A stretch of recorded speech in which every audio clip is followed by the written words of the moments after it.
Alright guys, today we're working on 2012 Hyundai Elantra with a steering problem. So let's take a look what it's doing. Alright, we're here in the car, so let me turn the ignition on. So I want to show you what it's doing. Let's see.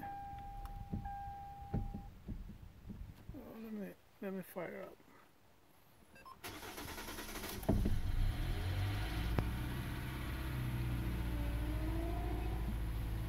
So you guys can hear. Just watch the noise of the steering. As you can hear, let's see. Oh yeah. Let me move it. You guys can hear. I got some stuff taken apart, so let's see. I think we can hear.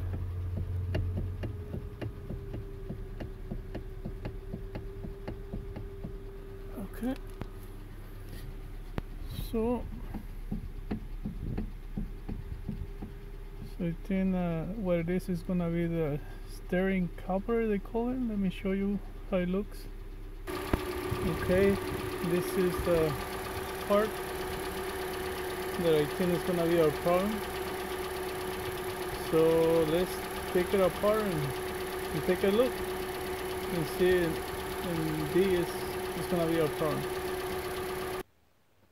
Alright, as you can see, I dropped it already.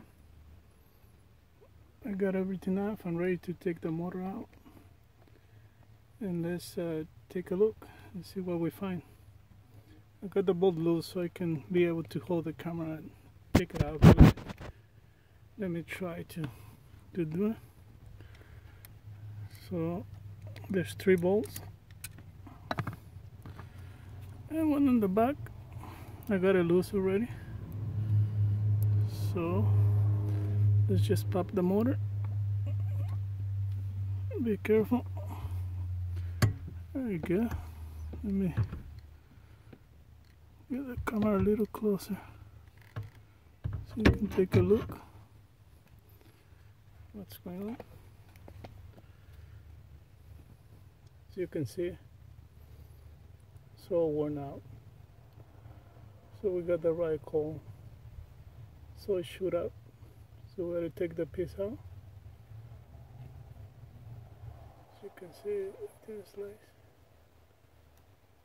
Yep. That's how it's all shoot up. So let's do some cleaning. All the stuff and inside the motor, and then we put the other one in. Alright, it's already clean. So this is the new one. It doesn't have a side, where it goes to, so it should just slide in place like that. So that's how it looks. That's gonna go. So we just put everything back together, and then we should be good to go. Alright, let's put the bolts together and we should be good to go.